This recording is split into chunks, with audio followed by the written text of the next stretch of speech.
tumekuja katika mkutano huu kuunga mkono maazimio yote yaliyochukuliwa na uongozi wetu wa Yanga African ngazi za taifa. Tumekuja hapa kutoa salamu zetu na vyote ambavyo tumeandaa kwa ajili ya kuiunga mkono. Jambo lililotokea limetuudhi sana, jambo lililotokea limetugusa sana. Yanga kama taasisi kubwa katika nchi hii ambayo imeleta uhuru wa nchi hii, tuna uchungu sana kusikia na kuona mtu yoyote anayezalilisha Yanga. Na tuna rasimu ambayo tumeiandaa, tunamwomba aliyoandaliwa aje aisome hapa.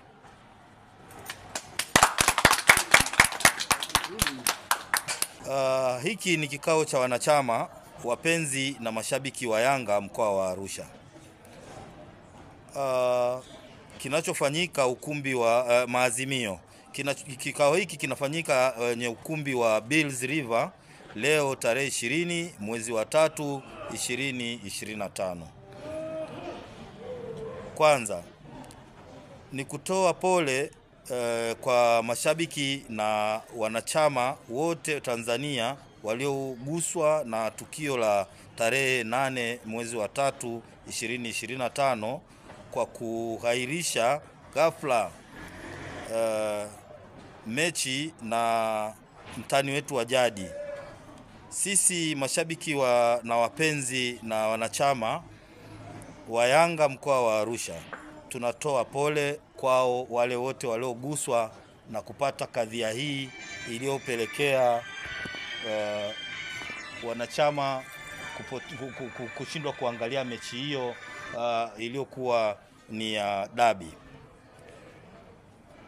Pili, tunaunga mkono tamko la viongozi wetu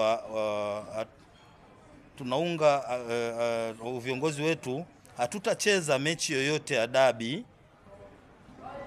iliyoandaliwa kwa msimu huu. Hivyo wanayanga na wapenzi na mashabiki wako pamoja na uongozi wao halali kudai alama 3 kama kanuni zinavyoelekeza.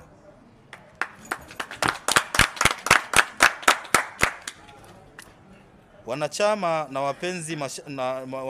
wapenzi na mashabiki wa Yanga mkoa wa Arusha wamesikitishwa na kauli zinazosambaa kwenye mitandao ya kijamii kuhusu kauli za kuwafedhehesha viongozi pamoja na klabu kwa ujumla. Hivyo wanasikitishwa na wanakemea vikali kauli kama hizo ambazo hazina afya yoyote kwenye soka letu.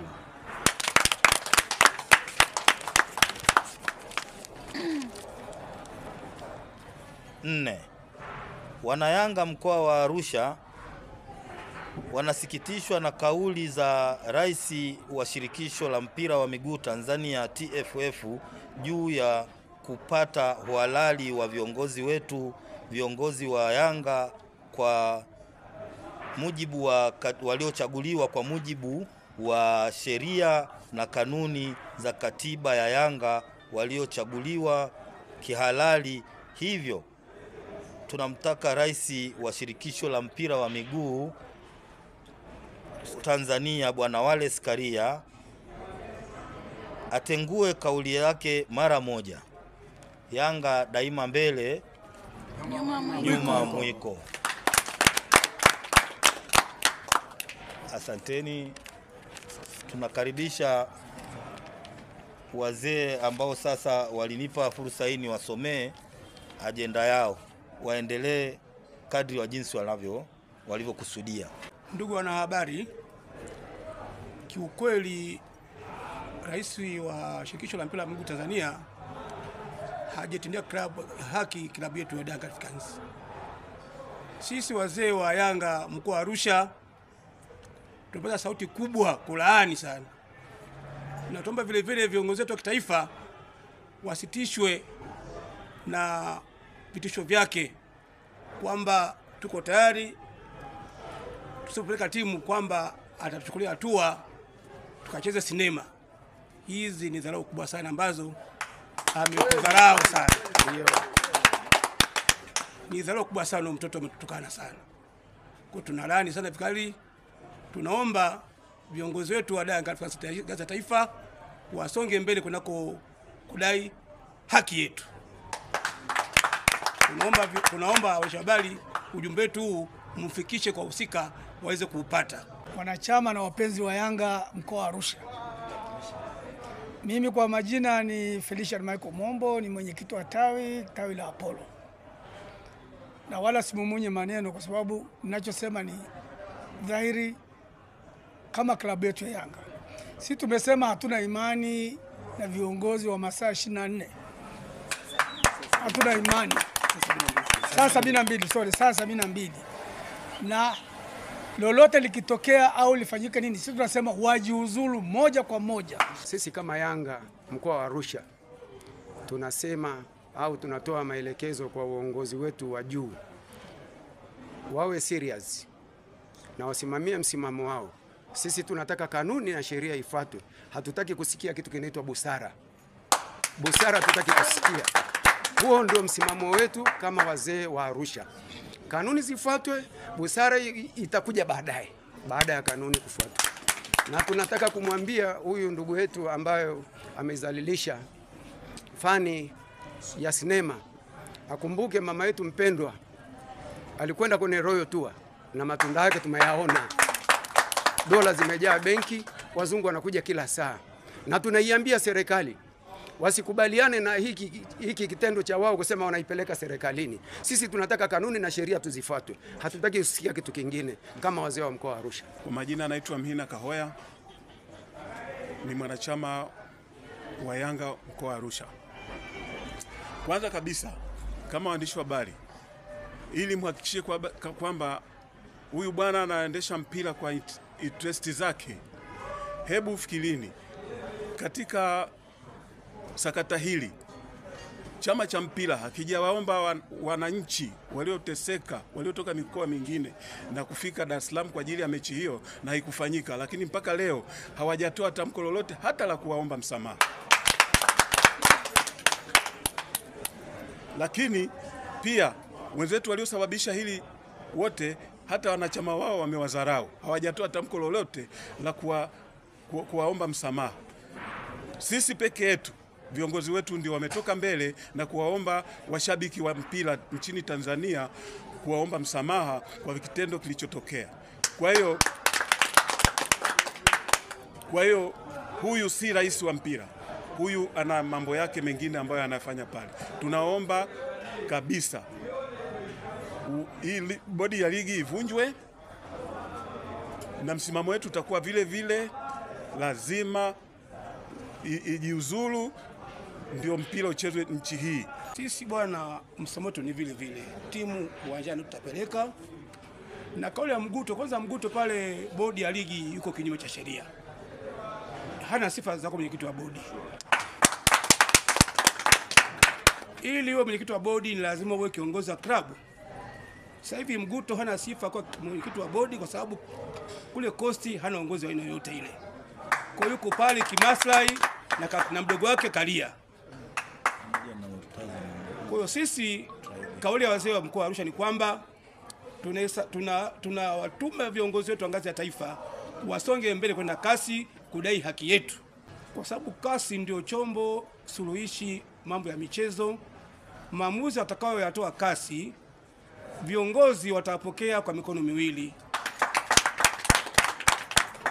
Wao Simba waliapili au walitoa msimamo wao tarehe 7 saa 7 usiku. Hiyo bodi ya ligi hiyo walikaa saa 4 asubuhi na kutoa majibu. Wakatoa tena majibu mengine saa 8, mnakumbuka nyewe kama waandishi wa habari. Sisi ya kwetu sisi tumeandika official letter, tumewapelekea. Leo ni siku ya ngapi tangia hawajatujibu majibu? Zaidi ya masaa 72, mara 5 mara 6. Sisi hatuwezi kuwavumilia wao. Sisi tuna msimamo wetu, tunangoja majibu kutoka kasi, na wale hawana usimba na uyanga watatupa majibu yetu na sisi tutayapokea kwa mikono miwili. Sisi tunajua nia ya hao watu, Karia na mwenzake Mguto, si nia njema na Yanga. Hawana nia njema, na sisi tunasema viongozi wetu wa ngazi za juu ya kitaifa wasiwaamini hawa watu wawili hawa. kwa sababu leo wanasema wataipeleka serikalini. Kwa nini waipeleke serikalini? Nia yao kwamba tukishapeleka serikalini tufungiwe, wao wapoteze na sisi tupoteze. Ndio nia yao hiyo. Kama kulikuwa kuna mambo ya busara yale ile tarehe 7 na tarehe 8 wangetuita, lakini kanuni zilifuatwa, hazikufuatwa, ni uhuni. Kwa hiyo nia yao tusiwasikilize. Nia yao ni ovu, wanataka tufungiwe, tusiwasikilize na uongozi wetu wasikubali hiyo kitu. Kwanza kanuni bodi ya ligi yenyewe imevunja kanuni. Huyo Mguto mwenyewe anawakilisha klabu gani? Amepigwa chini kule Coastal Union. Sio kiongozi tena kule. Na nyinyi mnafahamu. Amesimama pale kwa niaba nani? Yuko nyuma Karia. Tayari wamevunja kanuni. Kwa hiyo tayari wamevunja kanuni. Hawastahili kuwa pale kabisa. Sisi tuna ushauri uongozi wa TFF wavunje hiyo bodi ya ligi hiyo wakawa ya kihuni, watuletee bodi nzuri. Ukiangalia hata Misri, ukiangalia nchi nyingine zilizoendelea, bodi ya ligi inaundwa na watu wa nje, sio wa Simba na Yanga. Wafanye kitu kama hicho. Wanatuletea kina Mguto kuja kututesa kila siku. Hatuwezi kukubali. Ndio ukweli ulipo. Kwa mfano kama matakwa yote ya TFF na bodi ya ligi, yote ni maelekezo kutoka Simba na nyinyi ni mashahidi. Tulijua ni uhuni. Kwa sababu mtu huyo Maguto ametuambia saa 4 watu waingie kwenye uwanja na walipe vingilio. Kumbuka watu tumetoka Arusha. Ukipanda BM au sio VIP unalipa 85. Hujalala hoteli kwa sababu huwezi kwenda kulala Manzese. Tumekwenda pale. Saa 4 asubuhi wanatuambia mechi iko pale pale. Tumekata tiketi na tunazo hata hapa. Saa 8 wanasema mechi imeahirishwa. Alafu uhuni mkubwa zaidi, wale watu waliolipa na tiketi zao wako uwanjani wanatolewa kama waizi. Haiwezekani, huu ni uzalilishaji. Tunanajisi soka letu. Haiwezekani mtu amelipa 2.5, mtu amelipa shilingi 60,000, unaenda unampiga na mawashawasha na mbwa na kumtoa. This is not fair. This is not fair. This is not fair. Mimi nasema, narudia tena kusema, hii bodi ya ligi ni ya watu wahuni. Samani kwa kusema hivyo. Inawezekana vipi mtu akafa alafu usiseme pole? Na mtu, ina maana kwamba mechi ingechezwa yule bwana mdogo asingefariki. Mechi imeahirishwa, amekwenda kukaa kwenye nguzo kule, amefariki. Waseme basi hata pole. Lakini angalia tulivyo sisi na ungwana. Tunavyojali utu wa mtu. Tumekwenda tumeibeba ile msiba, tumeimaliza na kuwapa pole. Hatujamsikia mtu wa TFF anasema pole. Hatujamsikia mwakilishi kutoka bodi ya ligi kuja kusema sasa hii kitu kimetokea ni basi na sisi twende. Hatukuwasikia. Kwa hiyo ndio maana hatutaki hata kuwasikia.